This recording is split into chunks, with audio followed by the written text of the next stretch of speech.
Алматыға іс-сапарға Мәлік ағаймен бірге баратынымды білгенде қуанып кеттім. Ол кісінің қызметі жай қатардағы инженерлердің бірі болса да, өзін үлкенді-кішілі зауыт адамдар қатты құрметтейді. Бірі жұмбақ адам десе, бірі көпті көрген адам, бірі басқаларға ұқсамайды, ерекше жан деп айтып жатады. Бірақ не себепті олай дейсің десе, ешқайсысы жарытып ештеңе айтпайды. Өздерінің бір құпиялары ашылып қалатындай жауаптан қашады. Әйтеуір ол туралы ешкім жаман айтпайды.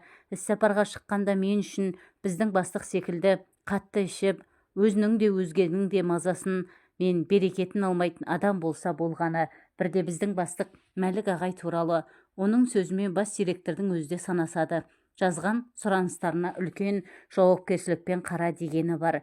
Бұлай бөле жара айту әдетінде жоқ еді. Онысы құрметтеу ме, әлде сескену ме, себебін біле алмадым. Онымен кейде оқта-текте жұмыс бабымен кездесіп қалғанымыз болмаса, араластығымыз жоқ. Мерекелерде зауыттағы іс-шараларға басқа қызметкерлер семьясымен келсе, ол жалғыз жүретін. Ол туралы менің есіме түскені, жақында зауыт кеңсесі алдында Майра, кәдімгі мен жақсы көретін Майрамен кездесіп қалды. Ол Дүйсен деймін. Алдағы демалыста тауға шығайық дегенде асығып тұрған түр көрсеткен мен күмілжіп қолымның тимейтінін айттым. Сол кезде қасымыздан өтіп бара жатқан сөздерімізді еріксіз естіген Мәлік ағай маған қарап жұмбақ күлімсіреген. Пойызға отырып билет тексергеннен кейін төсек орын алып жатып қалған мен қатты шаршағандықтан ба, жатысымен ұйықтап кетіппін. Мәлік ағайдың Дүйсен тұр, тамақтануға сені күтіп отырмын деген даусынан ояндым. Алматы-Москва жүрдек пойызы бір ырғақпен жүріп келеді. Ұйықтағаныма бірталай уақыт болыпты. Маған әйтеуір пойыздар күндізгіден гөрі түнге қарай жеңіл жүретін сияқты көрінеді. Басым жеп-жеңіл болып тыңайып қалыппын. Жоғарыдағы екі жас жігіттер тойдан келе жатыр екен, қатты ұйқыда. Купедегі кішкене столдың үстін Мәлік ағай дәмге толтырыпты. Мен де жолға алған тамақтарымды ала бастадым. Әр нәрсені бір айтып отырып тамақтанып та болдық. Бір кезде 40-қа толдың ба деп сұраған Мәлік ағай, осы күнге дейін үйленбей жүргенің не себеп деп төтесінен кетті.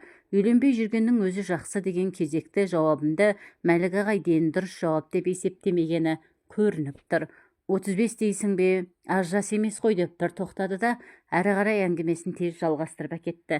Шырағым, уақыт деген білдірмей өтіп кетеді. Сені Майраның жақсы көретініне дау жоқ. Ол маған абанық байқалып тұрады. Себебі оның зауытқа келгеніне 5-6 жыл болып қалды. Кішкене коллективте адам тізе қосып бірге жұмыс істеген соң бір-бірін жақсы біледі. Әрбір адам кітап секілді ғой, тек оқи білу керек деп бір тоқтады. Майраның атын естігенде біреу жанды жерімді тырнап алғандай, бұл тақырыптағы әңгімеге құлықсыздық танытқанымды білдіріп, терезенің пердесін ысырып, түнгі меңіреу далаға тесіле қарадым. Ыстықтағандаймын, ал бір жағынан еркек пен әйел қатынасы туралы әңгіме құлағыма жағатын секілді, жалықпай тыңдауға бармын. Бірақ менің жеке басыма қатысты болмаса болғаны. Менің Майраны жақсы көретінім өзіме белгілі, бірақ Майраның мені жақсы көретініне шүбәлі едім. Әрі оны соншалықты сырт көзге байқалып тұрады деп ойламаппын. Жуынып келген Мәлік ағай екі ойлы болып аз кем тұрды да, бір шешімге келгендей маған қарап, Дүйсен, сен сырыңды айтатын, сырласатын, ақылдасатын алдыңда ағаң, артыңда інің жоқ, досыңа да әртүрлі себептермен бар сырыңды айта бермейсің, намыстанасың, ұяласың, түсінбей қалама деп ойлайсың. Тіпті сол сырларың бір кезде әлде қалай уақытта өзіңе қарсы жұмсалады ма деп те қорқуым мүмкін. Мен басымдан өткен өмірімнің бір үзігін айтып берейін. Мүмкін ой салар, кәдеге асар, жол ұзақ қой деді.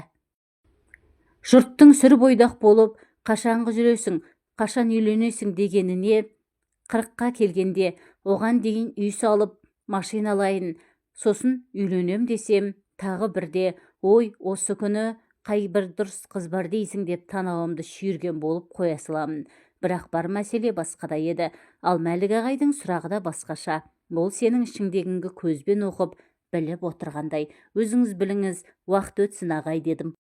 Ол кісі әңгімесін қоңыр дауыспен бастап кетті. Мен жас кезімде ауылдағы көрікті, әрі денелі жігіттердің алды болдым. Екі иығыма екі кісі мінгендей, қапсағай денелімін. Құдай берген өнерім бар. Арнаулы оқымасам да кез келген музыкалық аспапта ойнап ән салам. Қазір қойып кетсем де жолдастар мен таныстарым отырыстарда кездесе қалса, ой жайлауды айтшы, жоқ 16 қызды шырқашы деп әркім жасына, көңіл күйіне қарай қалаған өлеңдеріне заказ беріп жатқаны, көңіл күйім болса өлеңдердің шығу тарихын, оқиғаларын өз басынан өткендей, сөз бен әуенге жанымдағы сезімнің сөлі мен селін қосып, майын тамызып айтып берем. Олар да риза, олардың риза болғанына мен де риза. Жаным рахаттанып қалады. Сөйтіп жүріп, құшағымда ай сайын бір қыз, олар өздері келіп құлаған соң қадірі болмайды ма, әлде маған тәуір қыздар кездеспеді ме? Әйтеуір, олармен 2-3 рет бірге болғаннан кейін, олар мені жалықтырып жеріп шыға келемін. Мені қол жетпестей көрді ме? Олар да талапсыз қала берді. Атыраудың Әсила деген бір қызы маған үйлен деп біраз жүгіргенде, мен сенің бірінші жатқан еркегің емеспін ғой дегем. Ол, мен сенің алдыңда адал болдым. Мені жасөспірім кезімде бір мас адам зорлап кеткен деп шынымды айтып едім ғой. Мен сенімен болғанша басқа жігіттермен сүйіскен де емеспін деді. Аз-кем ойланғанмен, маған пәк болып кездескен қыздар да жетерлік деп күлгенімде ол жұлып алғандай. Ендеше сені солардың пәктігі ұрсын. Мен сені шын жүрегіммен сүйіп едім ғой деп көздеріне толған жасты көрсетпеуге тырысып жүгіріп кеткен. Мен ол кезде қыздар ғана емес, тума-туыстар да, жұмыста бастықтарға дейін төбелеріне көтеретін. Жүрген жерім думан, ауыл түгіл ауданға келген әртүрлі комиссиялар мен атақты қадірлі деген адамдардың алдында өнер көрсетем. Табыс та жаман емес. Шынымды айтсам, сол қызға берген сондай мысқыл жауабыма әлі өкінемін. Сол қыздың қарғысы бірнеше күн құлағымда шыңылдап тұрғандай болғанмен, біраздан кейін ұмытып кеттім. Қайран 25-тің демімен алды-артыңа қаратпайтын бұлқынған бұлақ күштің тасқыны шығарып, кез келген ортада суда жүзген балықтай өзімді еркін сезінемін. Сөйтіп жүріп үйленіп, ажырасып та үлгердім. Олардың арасында көлденең кездескен әйелдермен кездейсоқ байланыстар қаншама. Сөйтіп жүріп 32-ге толдым. Сол кезде менің өмірімде бір өзгеріс болып, басымда қара бұлт торлады. Бір рет әйелмен оңашада ыңғайсыз жағдайға қалғаннан кейін, сол жағдай бірнеше рет қайталанған соң, әйел атаулыға беттемей қалдым. Тағы бірде бір қылықты әйел үйіне шақырып, тәтті қылығына денем балқып, төменгі жағым жыбыр-жыбыр етіп жан біткендей болып еді. Жеме-жемге келгенде қанша тырыссам да түк шықпады. Қылықты әйел істемейтіні бар, қатын етеңін деп былш еткізді. Содан кейін үйленбек түгіл әйелдерге жақындауға қорқатын болдым. Менің өмірімде басқа бір кезең басталды. Алматы мен Москваның арасындағы қалалардағы талай дәрігерлерге көріндім. Бойыма қан жүгіргенмен әйелге жақындағанша күш кетеді. Не керек, әйтеуір дәрігерлердің қойған диагноздар мен қолданған емдері қаншалықты әртүрлі болып, әртүрлі ем қолданса да нәтиже болмады. Менің емделуден де бетім қайтып шаршадым. Шетелге шығып, емделу ол кезде Советтер одағы дейтін үлкен елде ілуде біреулерге ғана бұйырған. Оның үстіне қаржы жағы да қол байлау болды. Жылына алатын демалысың да бірақ ай. Одан шешем қайтыс болып ажырасқан әйелім басқа қалаға көшіп кетіп, жаныма жұбаныш болатын жалғыз баламен кездесу де проблема болып қалды. Жанымда арақпен жұбатқым келіп, бөтелке мен ащы суды жақсы көріп, бірге ішетін бөтелкелестермен дос бола бастадым. Осы арада тағы 2-3 жыл зу етіп, менің еңсем түсіп, бұрын маған сүйсініп, таңданып қарайтындардың енді маған мүсіркей, тіпті жиіркене қарайтындарын сезе бастадым. Әйтеуір денемді сүйреп жұмысқа келем. Көңілімді ауламақ болған дос-жаран, тума-туысқандарға аңғай бермеймін. Олар менің көңілімдегі ең үлкен қорлықты білмек түгілі сезбейтін де. Сол кезде тағдыр маған аяулы бір періште әйелді жолықтырды. Алима маған тағдырдың тартқан үлкен сыйы еді. Үлкен зауыттың өндіріс пен жоспарлау бөлімінің кабинеттері қатар орналасқан. Соның бірі мен істейтін өндіріс бөліміне шамамен жасы 35-тің 37-нің арасындағы аққұба келген тартыншы келіншектің жаңадан жұмысқа тұрғанын біздің бөлімнің жігіттері бір-ақ күнде білді. Оған себепші Алиманың өзі болатын. Бөлімдегі 4 жігіт айдың аяғы болғандықтан 4 столды құшақтап, мұрындарымыз шаншылып, жұмыстарымызбен айналысып отырғанбыз. Жігіттер, саламатсыздар ма, мына тоқ шайнекті жөндеп бересіздер ме деген таза мөлдір дауыс естілгенде денем шым ете қалды. Неге сонша елең еткенімді білмеймін. Шын болса кейде адамға Құдай сездіреді дейді ғой. Бұл дауыстан кейін бір түрлі күйге түскеніме өзім де түсінбеймін. Еш нәрсеге мән бермеген болып, басымды көтермеген күй отыра бердім. Әйелдер туралы ойлауға өзіме өзім тыйым салғалы қашан. Аздан соң, о мәке, мынаны сіз қарамасаңыз біздің қолдан келмейді екен деген әзілкеш жандостың ойнақы даусын естіп, басымды көтердім. Әйелге көзім түскен, менің көңілім ойсырап, қарным ашып қалды. Алдымда аққұба, еш ерекшелігі жоқ, қарапайым ғана әйел тұрды. Жаңағы мөп-мөлдір дауыстың иесі менің ойымша сұлу әрі жас қыз болу керек еді. Кінәрат тоқ шәйнектің өзінде емес, тоқ жүретін бауында екен. Оны жөндеп берген мен Жандостың ол әйелді маған әдейі сілтегенін сездім. Сізге көп рахмет деген мөлдір дауыс шынымен жаңағы әйелдің аузынан шықты. Байқағаным кішкене қара көздері адамға тіке зерделей зерттей қарайды екен. Әйел кеткен соң Жандос: аты Алима, күйеуі жоқ, бір баласы бар екен. Мен кадр бөліміне жаңа технологияны өндіріске енгізуге байланысты сыйақы беру туралы бұйрық жобасын апарып едім. Сонда анкета толтырып жатыр екен. Үлкен бір іс бітіргендей ыржиды. Мен болсам мән бермегендей түр көрсеттім. Арада бірнеше ай өтті. Алимамен араласып кеттік. Жоспарлау бөліміндегі әйелдермен бұрын араластығымыз жоқ еді. Енді бір мейрам болса, 2 бөлім қосылып, соңынан жалпы зауыттағы қызықшылыққа бірге барамыз. Бірде Алиманың үйіне 2-3 жігіт барып, ауласын жөндеп бердік. Шешесі мен бір ұлы бар екен. Алимадан біздің жігіттер авансқа деген қарызға ақшалады, ақылдасып тұрады, тағы басқа уақыт-түйек жұмыстармен еркін бара беретін болды. Мен ғана сөйлеспеймін десе де болады. Әйелдерді жек көремін. Соңғы 2 жылда оларға еркін, тыс, жазғыра, кінәлай қарайтын болғанмын. Әйелдерсіз жаңа өміріме үйрене бастадым.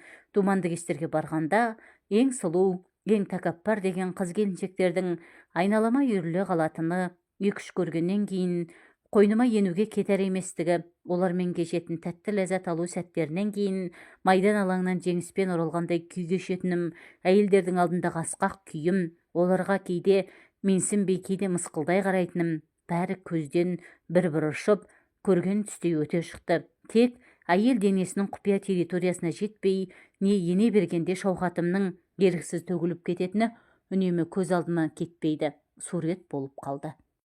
Жаңа жыл жақындап қалды. 2 бөлімнің қызметкерлері жаңа жылды бір күн бұрын жұмыстан кейін қалып, қарсы алатын болып келістік. Ұйымдастырып жүрген баяғы Алима. Ол туралы жұрт мақтап айтатын болған соң, жұмысына да тыңғылықты, білімді, өзі де таза адам дейді. Ол жұмыс аяғында маған келіп: «Мәлік, сізді өлең айтады дейді ғой, ертеңгілік мерекелік кешімізге домбыра мен гитара алып келіңізші» деді. Құдай біледі, бұл туралы оған айтып жүрген Жандос. Ол әйел менің үйде домбырам мен гитарам барын қайдан білсін.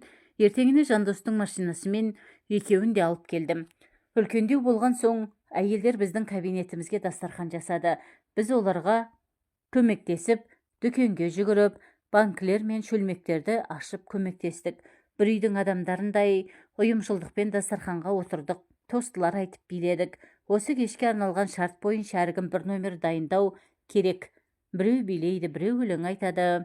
Жандос анекдот айтып берді. Өлең айтуға зауқым соқпаған соң, мен домбырамен балбырауынды, гитарамен полонезді орындап бердім. Кеш аяғына қарай Алима маған музыкамен сүйемелде дегендей емеурін білдірген. Әнге басты. Қасымызда күн сайын көріп жүрген адамды елемейміз де, бағаламаймыз да ғой. Жалғыз менің ғана емес, бәріміздің ауыздарымыз ашылды да қалды. Алима менің музыкамен сүйемелдеуімді қажет етпегендей биік даусымен шырқап отыр. Қамысай әупілдектің мүше-мүше, сарғайдым осынау көлдің суын іше. Әупілдек, қос қанат саған біткен маған бітсе, барар ем қалға тайға әлде неше. Әупілдек, мөлдір даусында сағыныш бар, аңсау бар, адамды бір тылсым тереңдікке тартып бара жатқандай. Алима екінші әнді бастады. Дударай, келмек болсаң тезірек кел, орныңа өңкей жаман таласып жүріп. Дударайым дудым, бір сен үшін тудым. Мөп-мөлдір даусында арман бар, зарыға күту бар, махаббатым бақытын іздеу бар. Ән аяқталғанда әуені бәрімізді сиқырлап тастағандай бір сәт үнсіз қалдық. Осыны айтқан шынымен Алимама дегендейміз. Ішіміздегі Сәрсенкүл апай ду қол шапалақпен қабаттаса: «Ту, Алима, бір жылдан бері осынша өнеріңді неге жасырып жүрсің?» деп өкініш білдіргендей болды. Оның айтқандарына мен де іштей қосылдым. Алима айтқан 2 ән де бәрімізге ұнады. Ұзақ отырдық. Мен де аяқ астынан қайран 25, атпен қудым жеткізбес деп, біраз ішімдегі ащы запыранымды шығарып алдым. Сәрсенкүл апай бастап, Алимадан тағы өлең айтуын сұрадық. Біздің ауылдың частушкалары деп, жеңіл ойнақы өлеңдерге көштік. Айтқан өлеңіне қарай адамның да мінезі өзгеріп тұратын ұқсайды. Қазіргі ауылның алтауызын айтып отырған Алима басқа Алима. Есігі малды көтерме, көтермеден өтерме, қанша сүйдім десең де сүйгеніме жетерме. Алтын сағат әперме, таға білмейтіндерге, махаббатты қор қылма, сүйе білмейтіндерге. Ол өлеңді беріліп айтады екен. Сол күні тамаша кеш болып ұзақ отырдық. Ешкім үйлеріне қайтуға асықпады. Барлығы балалық, жастық шақтарына әсем әндер арқылы саяхаттап келгендей. Кеш аяқталғанда үлкендерді бір рейспен үйлеріне жеткізіп тастаған Жандос екінші рет кетіп бара жатып кабинеттің кілтін Алима екеумізге ұсынып: Алима, екеуіңе комсомолдық тапсырма.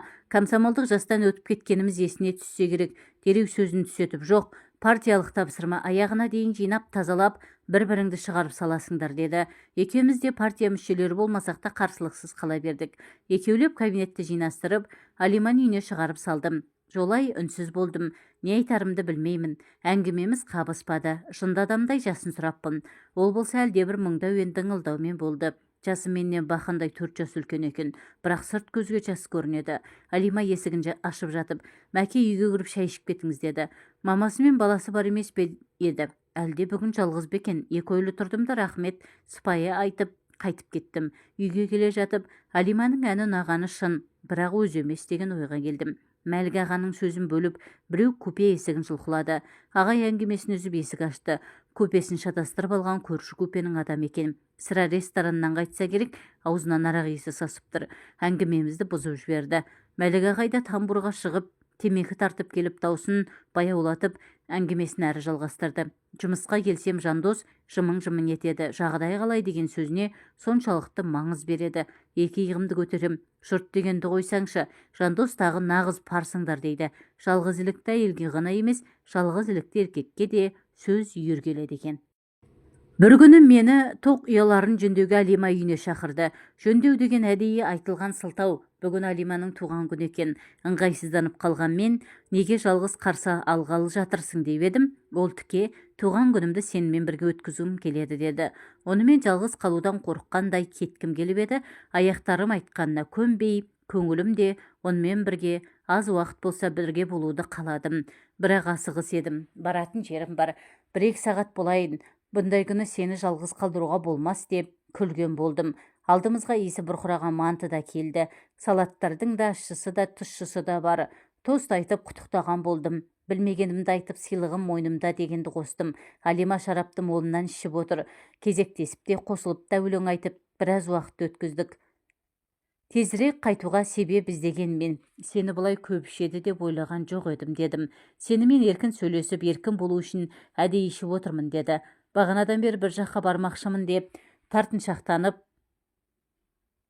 тормозым ұстамай қатты ішіп кетем бе деп қорқып аз ішіп отырғанмен, рюмканы сырып қойып, үлкен кесек арақты құйып тартып жібердім деп: несі бар, еркін болсақ еркін болайық, дедім.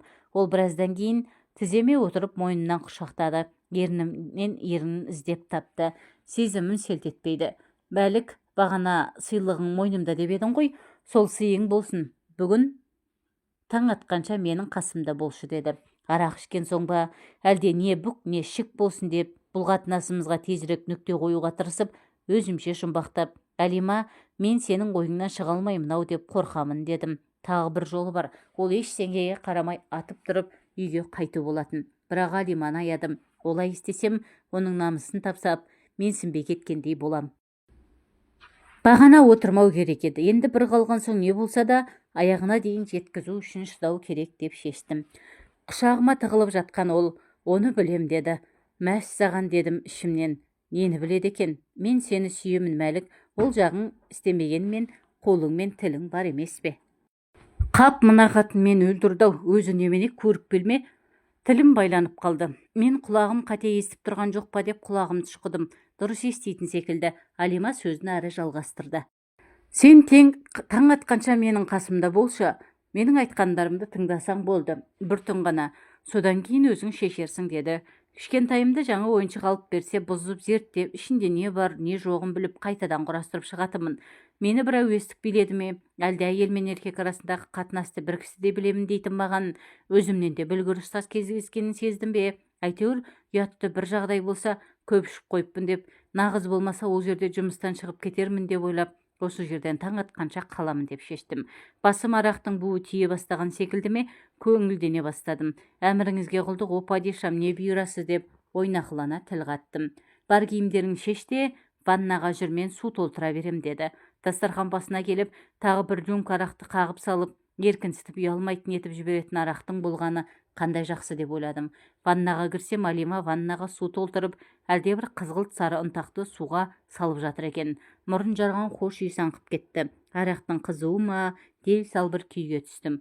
Алиманың айтуымен ваннаға отыра кеттім. Ішімнен бәлде даусым шықты ма білмеймін, рахат ұят емес деп өзіме өзім дем беріп қоямын. Алиманың да тыр жалаңа шешініп жатқанын байқап, көздерімді жұма қойдым. Әйел денесінің сәл ашық-шашық жеріне көзім түссе болды, бойымды билейтін тәтті дірілден еш хабар жоқ.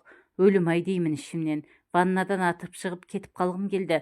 Не болса да болары болды. Я, оны білем дегенді нені меңзеді екен. Мен болсам өзімнің пас екенімді меңзеп айтқам. Қателеспесем, ол да менің ойымды дұрыс түсінген секілді. Бала емес қой. Мейлі не болса да, енді бәрі кеш. Көп болса Алимамен бірге істейтін заводтан жұмыстан шығып кете саламын. Мәлік белсіз екен деп айтып жүрмес, өзі ғой қалмай жүрген. Алиманың аузында ән, жаңа шыққан ән. Қайда сол жан, жаны әппақ шуақты, сезімге де өзіне де тұрақты. Мені сүйер біреу бар деп алданам, сол алданыш шын бақтым сияқты. Мәлік, қане арқаңды сайын, мен бағана шомылып алғам деп, баласын шомылдырған анадай мені жуындырып жатыр. Мен болсам, не істесең соны істе, бар ерікті өзіңе бергем дегендей момақан күйде отырмын. Ұйқыда жатқан сезімді оятып алса тіпті жақсы болар еді деймін. Мені шомылдырған суды төгіп тастап, қайтадан су толтырып, маған аяқтарыңды жина дегендей ымдап, өзі де отырды. Біреу айтса күлер едім. Ваннада шомылудың да өз қызығы бар екен. Әсіресе әйел мен еркектің бірге шомылғаны. Ванна үлкен болғанмен, екеумізге таршылық қылғандай. Алима алдымда бір адамдай жартылай жабысып жатырмыз. Алима менің батылсыздау қолдарымды қосанарын апарды. Жайлап сипағаннан артыққа бармадым. Қысып-қысып алғым келген. Аймалап ұзақ сүйгім келген. Бірақ содан соң не істеймін деймін. Мәлік мені төсекке көтеріп алып баршы деген сызылған үнді естігенде, көрші бөлмедегі төсек емес, жердің шетіне алып бар десе де әзір едім. Бөлек бөлмеге жерге салынған төсекке әкелгенде Алима бұлттың етіп құшағынан шығып кеткенін пайдаланып, дастархан басынан 2 рюмкаға арақ құйып әкелдім. Алиманың шарап ішіп отырған білсем де әдейі арақ құйдым. Өзімнің де ішкім келіп тұрмаса да өз есебім бар. Кейде әр нәрсенің кем-кетік арақ білдірмей жібереді. Ішкендер анау-мынау нәрсеге көңіл аудара қоймайды дейді ғой. Алима екеуміз үшін алып қоялық деп қиыла қарап, ішуін күтіп, одан кейін өзім де тартып жіберіп, бір нәрсені қатыратын адамдай Алиманы құшақтап төсекке құладым. Алима мойнымнан тас қылып құшақтап, денеме дене болып жабыса қалып ернін тосты. Енді ерінге ерін тиіп, бұлақ суына шөлдеп келіп бас қойып сіміргендей аймаласқан соң, қолдарыңда өзінен өзі автоматты түрде әйел денесін сипалай түгендей бастайды ғой. Жаным, мен сені жақсы көрем, сен менің ұзақ күткен адамымсың дейді Алима. Денемді біресе аймалап, біресе сылап жатып. Екеуміз космос кеңістігіндегі салмақсыздықта ашып жүргендейміз. Біріміздің басымыз, біріміздің аяғымызда жатады, немесе керісінше. Сонша әйелдермен болып, мұндай жағдайға соғыспаппын, қабат деген ай деп өкіндім. Алиманы мұндай қызуғанды деп ойламап едім. Денесіне массаж жасап аймалағаныма өзінен өз қозып, демі жиілеп, көздері шалшылт етеді. Мәлік, бар денемді аймалашы деді алқынған дауыс. Өзі маған үлгі көрсеткендей сандарымды да, сүмірейіп сұлғы жатқан 200 грамм етімді де жанай өтті. Одан соң сұқ саусағымды қыса ұстап, өзінің кіндіктен төмен тұсына апарды. Мен оқыған сұрағы келген студентте қуанып кетіп, оның қолдарын серпіп тастап, сол аймақты зерттей бастадым. Алима көздерін жұмып рахат бір күйде жатыр. Денесі бабында, титімдей артық еті жоқ құлын мүсіні, бәйгеге қосылар сәйгүліктей жұтынып тұр. Еркекпен болмағаныңа қанша болды деймін. Алқына сыбырлап, тіпті бұл сұрағымның орынсыз екенін де біліп тұрғандаймын. 5 жыл, 7 ай, 9 күн. Жаным, бір-бірін жақсы көретін адамдар бір-біріне деген ынтызарлық сезімін жасырмауы керек, оны көрсете білуі керек деп, менің дене мүшелерімді түгендей бастағандай. Мен де ен даладағы қос күнбездей, көз арбаған кеудеге біткен қозанарды аймалаған сайын ес-түстен айырылып барамын. Бірақ белден басып өтіп, бөксеге жаққа бармауға жүрегім дауғылар емес. Мәлік, сен психологиялық кедергіден өте алмай тұрсың. Әйел мен еркектің арасындағы қатынас өз алдына үлкен бір ғылым. Бір-біріміздің денемізді зерттеуді бірге бастауымыз керек. Бұл уақытша нәрсе. Сен ертең емделіп, жазылғанша ғана. Менде жүкті болып сенің балаңды көтеріп жүргенде, сенімен жатуға болмайтын 1-2 айда да сезім рахатына бөленудің осындай жолдары бар деп, асқан бір нәзік сезіммен тұла бойымды балықтай аймалай бастады. Бір кезде кең төсек үстінде екеуміз құмда ойнаған балалардай жалаңаш күйде шүйіркелесіп отырғанымызды байқадым. Алиманың мені қанаттандырып, мен жүкті болып сенің балаңды көтеріп жүргенде деген сөздерінің соншалықты сенімді, соншалықты нық шыққан, сондай кенет менің басыма әлдеқайдан бір сигнал келгендей, сәл шыдасам Алиманы жүктететіндей көрініп, 5 жыл, 7 ай, 9 күн еркекпен болмаған әйелдің алдында бір түн айтқанын тыңдаймын деп уәде беріп, сөзіме қожа бола алмағаным азаматтыққа жатпайтынын түсінген болуым керек. Соңғы кезде әлдеқайда болады, тағы да ұятқа қалатын болдым-ау деп, мен еркімнен тыс сезімді тұсаулап тұратын қорқыныштың қақпағын алып, лақтырып тастағандай болып, сезімді еркіне қоя бердім. Сөйтіп жатып Алиманың мен ойлаған әйелдерде емес, мен үшін көп нәрсеге әзір екеніне көз жетті. Теңіз жағасында өсіп, көптен сол теңізде болмай, сол теңізді сағынып келген баладай, Алиманың жетегіне еніп, құмарлықты қандырудың, соның ішінде әйел құмарлығын қандырудың басқаша жолдарын үйрене бастадым. Минуттар өтті ме, секундтар өтті ме білмеймін, Алиманың мен аймалап, аласұра айтқан сөздермен қатар, балықтың торсылдағанын жарылғандай дауыстан басымды көтеріп алдым. Құлап сүрініп ваннаға жүгірген мен, қолым мен бет-аузымды шайып келсем, Алима шала жансар адамдай былық-сылық жатыр екен. Еппеп құшағыма алып, бауырыма бастым. Мен оның күн сайын жұмысқа барудан, үйіне келген соң құрғақтай тамақ жалғап алып, телевизор көруден басқа жұмысы да қызығы да жоқ. Бар істейтін жұмысы 2 жұмада бір химчисткаға киімдерін тапсырып алатын, айына 1 рет адам жалдап, үйін тазартатын, 2 күн демалысын арақ ішумен өткізетін еркектің үйіне нұрын шашып, өзгеріс енгізетінін, маған ең жақын, ең қымбат адам болуы мүмкін екенін түсінгендеймін. Мен сені ешкімге бермеймін, деді бақытты әйел даусы. Мен сенімен өле-өлгенше бірге болам, дедім. Айналамның алтын шуақты нұрға малынғандай болғанына таңданған, жылдар бойы арқалап келе жатқан ауыр жүк мойнымнан түскендей болған мен дел сал болып жатып, соңғы кезде өмір туралы, өмірімнің соңғы күндері қалай өтеді деп, қартайғанда қасымда су әперетін де адам болмайды деп уайымдай бастағам. Кіндіктен жалғыз ұлым әйтеуір, алиментін төлеп, әкесі деген атым болмаса, анда-санда кездескендіктен бе арамыз салқындай бастаған. Сол кезде жалғыздық дегеннің ащы дәмін татып жүрген кезім еді. Сол түннен соң Алима екеуміз 2 жарты 1 бүтін бола тұрып жатқанымызға 2 жылға таяу уақыт өткен. Өміріміз өзгерді. Толыққанды жанұя болып, кішкене отанымыздың жоспарларын құрамыз. Бірге қонаққа барамыз, үйге қонақ шақырамыз, саяжай мен машина алдық. Әйтеуір өмірімде Алимаға да тән ризамын. Алима екеуміздің бірігіп жасаған махаббат атты кемеміз бақыт атты теңізде еркін жүзе бастады. Бір-бірімізді көзқарасымыздан ақ түсінетін кезге жеттік. Осы уақыт аралығында Алиманың талабымен бұрын көрінбеген дәрігерлерге қаралдым. Нәтиже болмады.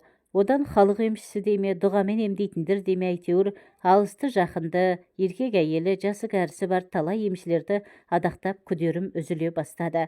Біреулер көзімше ем қонып, құлан таза жазылғанын көріп үміттенемін де айтқандарын істеймін, іштегенін ішемін, жаса дегенін жасаймын. Бірақ соңынан еш нәтиже шықпағанын көріп, көңілім бәсейіп, үмітім үзіліп, сенген көңілім күлге айналады. Сол кезде мен Алиманың маған үлкен сүйеніш болып, мықты төзімділік танытқан ерекше атауым керек. Жазғы демалыста Алматыдағы әйелімнен баламды алдырды. Ол да 3 ай бірге болып біртіске бауыр басып кетті. Ұлыммен бұрынғы арамыздағы салқындық жоғалғандай, оның баласын өз атыма жаздырдым. Тәрбиелі бала екен, өз баламдай болып кетті. Тойлар мен қонақтарда бір-бірімізді көздерімізбен аймалап отырып, қосылып ән саламыз. Жұрт бізге сүйсіне қарайтын. Жақын жолдастарымыз Төлеген мен қыз жібек келе жатыр дейтін болды. Үйіміз бақыт қонған ордаға айналып, іші нұр мен жылылыққа толды. Ер мен әйел арасындағы төсек қатынас туралы кітаптарды Алима екеуміз 2 жақтан жинадық. Қазақша кітаптар жоқтың қасы, басқа тілдерден аударылып, орысша басылғандары ашық тәптіштеп жазылады екен. Қазақшаларында басын бастап келе жатады да ар жағың ішін білсін деп қоя салады екен. Ол кітаптарды оқып отырып япыр-ау, мынау шынымен өз алдына бір ғылым саласы екен ғой. Ер мен әйел арасындағы жыныстық қатынасты білу үшін бір институт бітіру керек шығар деймін. Менің жазылам ба деген үмітім үзілді. Не дерт екеніне менің басым түгілі ондаған ғылым кандидаты мен профессор медиктердің де бастары жетпей жатыр. Ішімнен ылғи баяғы атыраудың әселасының қарғысы емес пе деп қоямын. Сонымен дәрігерге де емшілерге де қолды бір сілтедім. Мен бақытты едім. Менің екі ұлым, үй-жайым, сүйікті жұмысым, ең бастысы менің жанымды түсінетін, мені бақытты етіп отырған, ешбір әйелге ұқсамайтын қымбатты адамым бар еді.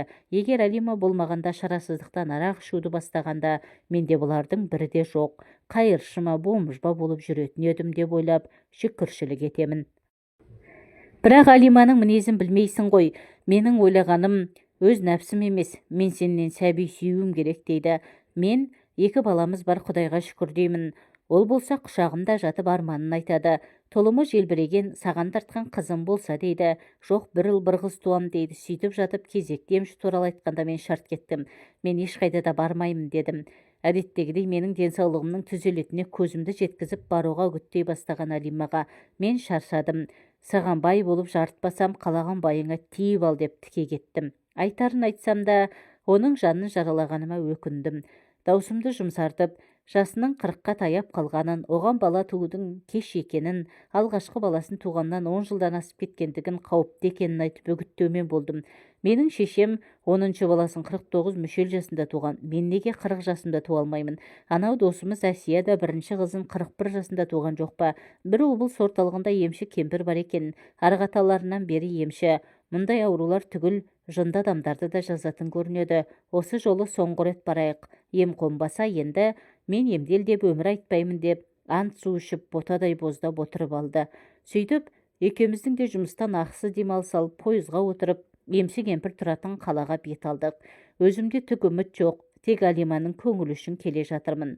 Қонақ үйге орналасқаннан кейін кеш болса да кешкі 5-ке дейін қабылдайды деген соң емшінің үйіне таксимен жеттік. Жағдайымыздың неге келгенімізді сұрап, Құран ашып отырған кішкене қара кемпірге, апа, сіз қалай емдейсіз, оқисыз ба, әлде шөп дәрімен емдейсіз бе деп сұрадым. Алдына ақ орамал жайып отырған мына кемпірге тіпті сеніп отырғаным жоқ. Мен 1-2 ай бұрын жазылып, есігінің алдында 50-60 адамнан кісілер топырлап кезек күтіп тұрған емшілерде де болғам. Мына кісінің алдында біз келгенде кезекте бір-ақ кісі тұрған. Қарапайым 2 бөлмелі жұпыны үй, емші кемпірге де онша көңілім толып отырған жоқ. Ол кісі маған, мен қайдан білейін, қалай емдейтінімді атам айтады. Сол кісі не айтса соны айтамын деп ашулы дауыспен. Сірә менің сұрағым ұнамаған болуы керек. Көненің көзі екені көрініп тұрған. Ескі Құранды ашып құмалағын салып, біреумен сөйлескендей күбірлеп отыр. Аты жөнімді, руымды сұрап алды. Бір кезде бәрін жинап алды да, ертең келіңдер, бүгін атам келмей отыр деді. Мен күліп жібердім. Кемпір кішкене көздерімен ата қарады да, күлетін еш нәрсе жоқ шырағым. Әр уақыттарда шаршайды, бүгін келген адам көп болды. Әлде сенбей келгеніңді сезіп отырған шығар, әлде дәрет алмап бедіңдер деп сұрады. Ертең болса ертең келейік деп емшіден шыққан соң Ресей шекарасына жақын орналасқан облыс орталығының көне тарихымен танысып, шағын қалаға ерекше көрік беріп, ақын өлеңі, композитор әнінен бастап, атақты жазушының трилогиясының аты болып аталған еркелей бағып жатқан Желекті өзенін тамашаладық. Қонақ үйге оралып, тамақ ішкен соң жатарда өмір істемеген нәрсемді істеп, мен үшін болмаса да Алима үшін көмектесе көр деп Құдайға жалбарындым. Оның үмітінің іске асқанын, арманның орындалғанын армандап, түнімен дөңбекшіп ұйықтай алмай шықтым. Ертеңіне біз келгенде есік алдында кезекті 5-6 адамнан кейін кезегіміз келіп, емшіге кіріп келе жатқанда, ол Алимаға сен қал деп тоқтатты. Апай кешегі көріністі тағы қайталап, аты жөнімен руымды сұрап алды. Сәлден соң құлағын тігіп, біреудің жай дауыспен айтқандары мұқият тыңдап отырғанда кейіпте, арасында біресе мейірімді дауыспен, біресе екіленіп, орысша қазақша аралас сөйлеп қоя берді. Кеше атаның неге келмеген түсіндім. Сенбегенің өз алдына сен жаман адам екенсің ғой. Күлге аунаған әтеш құсап жатпаған нұрғашын қалмапты. Мәссаған, мойныңда 2 қыздың қарғысы жүр. Ойбай нысапсыз нәпсі құмар. Әй, ең жақын досыңның әйелімен де болыпсың ғой деп Маған кішкене көздері өңменінен өте қарады. Менің тілім байланып қала жаздады. Оның айтып отырғандарының барлығы шындық еді. Мына кемпір емші емес, көріпкел ғой деп ойладым. Қалай білген? Мен бұл қалада бірінші рет болып тұрмын. Еш танысым да жоқ. Менің басымнан өткен, өзімнен басқа ешкім білмейтін нәрселерге дейін қалай білген?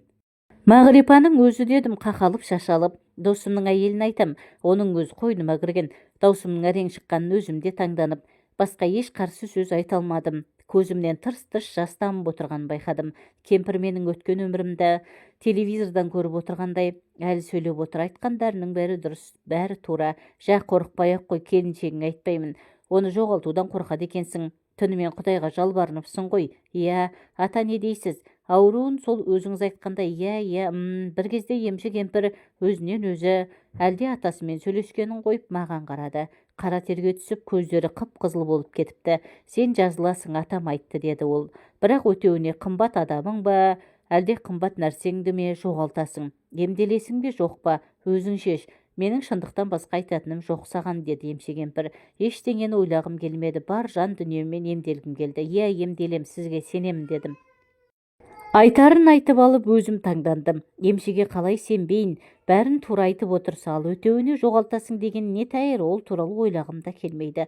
Емші кемпір маған емді атасының айтуына қарай жасайтынын, 3 күн қонып, балауыз құятынын, 3 рет молаға барып сол балауыздарды ескі молаға көмуім керек екенін, сосын 3 күн оқылған 7 түрлі шөпті салып, ваннаға түсуім керек екенін, содан денем мен тамырларым жібіп, соңынан қызғалдақтың майымен денеме массаж жасайтын айтты. Үйден шыққанымда Алима мені құшақтап алып, Мәлік не болды, тұрың құп-қу болып кетіпті, емделгің келмесе керек емес, кетейік, деді.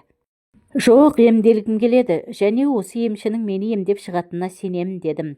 Емшінің көмекшісі шығып, Алима кім апам кірсін деп жатыр. Алима емшіден шыққан кезде жүзі шырайланған, қуанышты, бірақ көзінде жас тұр еді. Қонақ үйге келген соң Алиманың айтуынша мен 100% өзгеріп кетіппін. Емші Алиманы ауылдарыңа қайтыңдар, осы күйлеріңде тұра беріңдер, біреуден ілгері біреуден кем тұрып жатырсыңдар деп үгіттеуге тырысыпты. Оған Алима көнбепті. Сосын емші, мен емдесем сен бәрібір тыным таппайсың, күйеуіңе де тыныштық бермейсің, тіпті осы айтыстарыңның түбі сендерді ажыратып тынуы да мүмкін, депті. Емші Алимаға осылай айтса да, Алима алған бетінен қайтпай, бұрын емшілердің қайсысын сенбеп еді, сізге сенді, мені шын бақытты болсын десеңіз емдеңіз, мен одан бала сүйгім келеді деп жалыныпты. Сөйтіп қалай ем қабылдағанымды, басымыздан кешкен әртүрлі нәрселерді айтып уақыт кетіріп қайтейін. Ол өз алдына бір үлкен әңгіме, демалатын уақыт болды. Қысқартып айтайын, сонымен емшінің айтқандарын толық істедік, деп тоқтады Мәлік ағай.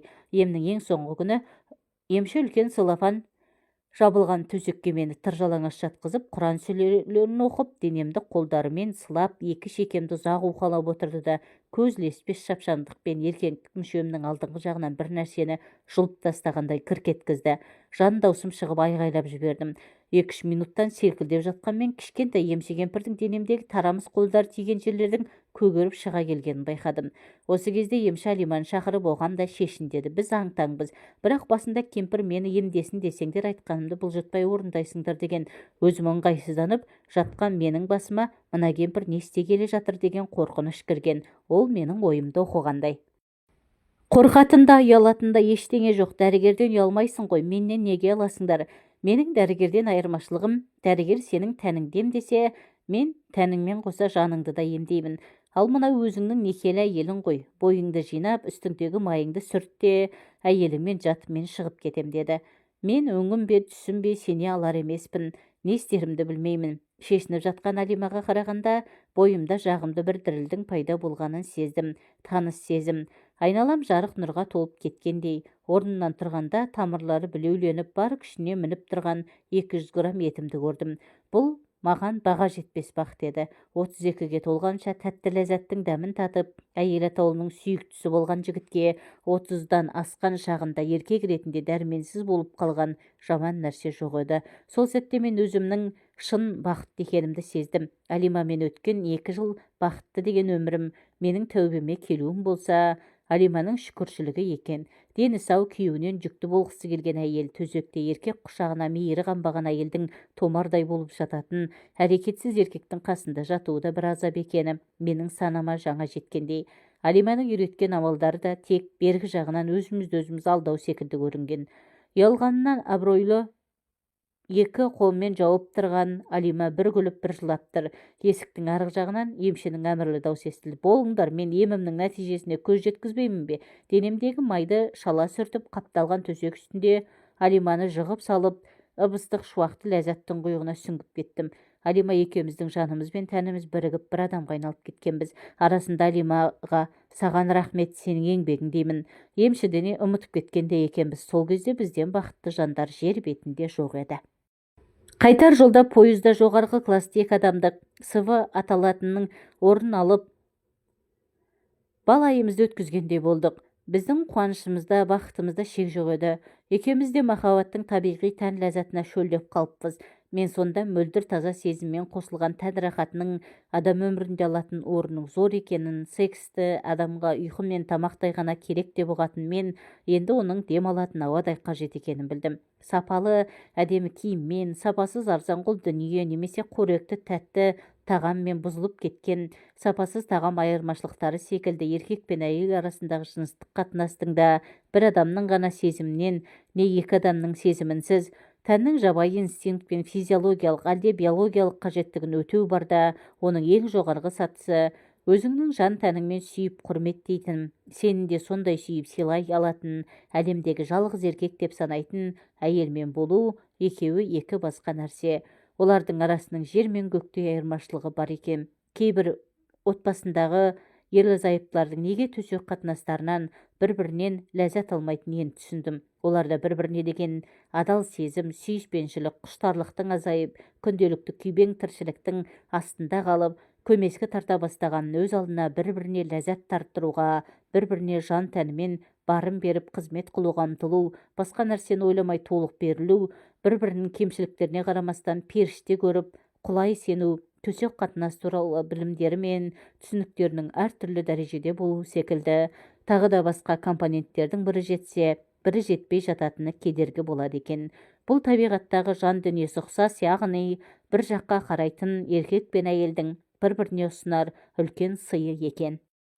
Мен бұрын қыздармен жатқанда өзіме керегін ғана алып, өз қажетімді ғана өтеп жүре беретін едім. Ал үлкен сезім барда олай емес. Алдымен Алимаға қалай ыңғайлы, қалай ләззат алады деп, егер ол тәтті кезді биік шыңға теңесем, сол шыңның ұшар биігіне жеткізуге тырыстым. Менің кемшіліктеріме қарамай сүйе білген, маған әркез сезімі мен сүйіспеншілігін дәлелдеуден тынбаған, жетелеп жүріп, осындай дәрежеме жеткізген Алимаға деген ризашылығым шексіз еді. Дүйсен мен доғарайын демалатын уақыт болды. Қалғанын қайтар жолда не Алматыға келген соң айтайын деген Мәлік ағайға мен жұлып алғандай, жоқ Мәлік аға, менің ұйқым келіп тұрған жоқ, айтыңыз, Алима апай қайда деп мен оған тағатсыздана қарадым. Ішімнен менің де өз Алимам болса ғой деп армандап үлгердім. Мәлік аға бір сәт үнсіз қалды, салқын шай құйып ішті. Терең дем алып аз кем отырып қалды. Мен Мәлік ағаның басындағы әлдебір ауыр халді сезгендей оған тынышсыздана қарадым. Сұрағыма өкінгендей төмен қарадым. Алимадан ойда жоқта айырылдым ғой деді ол күрсініп. Біз бақыт дедік. Сол бақытымызды Құдай көп көрді ме білмеймін. Бір күнде өмірімнің быт-жыты шықты. Ертеректе әжелеріміз бәрі Құдайдың қолында, берейін десе де бір күнде бере салады, алайын десе бір күнде ала салады деп отыратын. Сол шын екен. Емшіден келгеннен кейін 3-4 айдан кейін Алиманың аяғы ауырлағанда төбеміз көкке жеткендей болды. Әсіресе арман орындалған Алима асқан бақыт деді. Жүзінде тек күлкі, отырса да ән, тұрса да ән, айналасын әнмен ажарландырып, өзінде шуақты айналасын дағалармен бөлісіп жүретін. Мен оны ерекше күтімге алдым. Ауыратын бүйрегін жиі қарат, витамині мол тамақтар ішкізіп, үйде ештеңе істетпейтінмін. 2 баламмен қосылып алақанға салдық. Тіпті ішіндегі сәбиіне көп мезгіл болмаса да ауырлық түседі деп өлеңді айтқызуға тырыстым. Кәрі қыз ұл тапса, қоятын жер таппайды дегендей мен де аяулымды кешігіп кездестірген бақытымды. Мені толыққанды өмірге жеткізген қымбат досымды қалай күтіп сақтарымды білмедім. Әйтеуір менің жан дүниемде бір мазасыздану басталды. Мен Алиманың ауру бүйрегінен қорқатын едім. Сол күні Алима жұмысқа кетерде мойнына асыла кетіп, бүгін аудандағы завод филиалына бір топ адамның комиссия болып іссапарға барып келетіні туралы айтып тұрып, Мәкеу, мына тентектің қимылдайтын уақыты әлі болған жоқ секілді еді. Жаңа жуынып жатқанымда біреу ішімнен әлсіздеу түртіп қалғандай болды. Ертең дәрігерге барайық, мақұл ма? Әрі УЗИге түсіп, ұл ма қыз ба білгім келеді, деді. Алиманы құшақтап ішін ұстадым. Одан құлағыма салдым. Ештеңе сезбедім. Әдеттегідей мұқият болуды тапсырдым. Алима есіктен шығып бара жатып қайта оралды. Тыңдашы, Мәлік, мен баламызды жұбатқанда анамның мені жұбатқан өлеңін айтамын. Өзі сондай ұнайды, тыңдашы. Ай-ай бөбегім, еске сақтай анаңның сүйіп айтқан ай өлеңін. Әні Байқадамовтікі, сөзін Жұматова деген ақын жазған. Өкінішке орай мен ол ақын әйел туралы білмейді екенмін, деді. Тағы да кетіп бара жатып, қайта оралып бетімнен шөп еткізіп сүйіп алып, тамақтарыңды уақытында ішуді ұмытпаңдар, деді. Мен еңбек демалысымды алып үйге жөндеу жүргізіп жатқанмын. Үй сырлайтын, бояу езіп жатқанмен, бар Алимаш, жұмыстан қаласың, асықпай жүр, дедім. Әлі күнге дейін неге солай айттым деп өзім кінәлаймын. Неге әдеттегідей құшағыма қыса тұрмадым, неге аймалып шығарып салмадым деймін. Кетіп бара жатып қимағандай қайта-қайта оралғаны оған тағдыр бір нәрсені сездіргенде екен ғой. Мезгілі жетпесе де, уақытынан бұрын қимылдаған сәби де бір нәрсені сезгендей. Ал мен ештеңе сезбеппін. 2 сағат жол жүріп барып келіп жүрген іссапарының бірі ең соңғысы болады деп кім ойлаған. Қасындағылардың айтуынша машинаның соғылысып ауып бара жатқанын байқаған жүргізушінің қасында отырған Алима Мәлік деп шыңғырып есікті ашып жіберген. Ажалдан қашып армандаған баласын құтқармақшы болған секілді. Бірақ сол әрекеті өлімге алып келгендей, себебі қасындағы машинада қалған 3 адам дін аман. Қасындағылар да жол апатынан тексеру жүргізгендерді айтады. Құдайдың ісі, егер ол секірмегенде аман қалатын еді, ажал айдап тұр ғой деп сол жерде көргендер айтады. Алима қос қолымен ішін орай құшақтап, сәбиін бір нәрседен қорғағандай болып жатыр екен деп. Машинада болған зауыттың бір адам айтады. Алиманың Мәлік деп шыңғырған даусы құлағымда бір айдай шыңылдап тұрып алды, дейді. Мен сол кезде ғана емші кемпірдің қымбат адамыңды ма, қымбат нәрсеңді ме жоғалтасың деген сөздерін есіме алдым. Бұрын оған еш мән бермеген. Ол емші біз сұрап алған бақыттың өтеуі болатынын білген. Сол үшін мені де, Алиманы да үгіттеген. Тек соны ести, сезе білмеппіз. Қандай өтеу екенін емші кемпір де білмесе керек. Қымбат адамыңнан, әлде қымбат затыңнан деген. Үйім өртеніп кетсе, не қымбат машинамды ұрлап кетсе өкінбес едім. Тек 2 адамды алып кеткені маған оңай соққы болған жоқ. Мен тек 2 баламның алдындағы міндетім ғана сақтап қалған секілді. Сол 2 баланы оқытып, үйлендіріп жеткізуім керек. Алиманың артынан оңай жолдармен кете барғым келіп, талай оқталған мен Алиманың: Мәке, 2 баланы кімге тастап кетпекшісіз, Құдай бұйырған күн кездесеміз ғой, мен сені күтемін деп тұрғандай көрінеді. Тағдыр маған бүкіл ғұмырыма тұратын 4 жылға жетер-жетпес бақытты ғұмыр беріпті. Алимадан айырылғалы да 10 шақты жыл болып қалды. 2 бала студент, менің денім сау, 12 мүшем түгел жұмыс істеп тұр. Алимадан кейін әйелдерге жолаған жоқпын. Әйелдерге жоласам, бір аппақ кіршіксіз нәрсені бүлдіріп алатындай, саф алтынды қор қылатындаймын. Мен Алиманың алдында үлкен қарыздар екенімді білемін. Түнде төсекте қиналып өткізетін түндерімді Алиманың аппақ сезімі үшін Құдайдың жіберген жазасы деп ұғып, ол жазаны мүлтіксіз орындаудамын. Алимадай әйелді қайтып кездестірмейтінімді білемін. Үміттенбеймін де.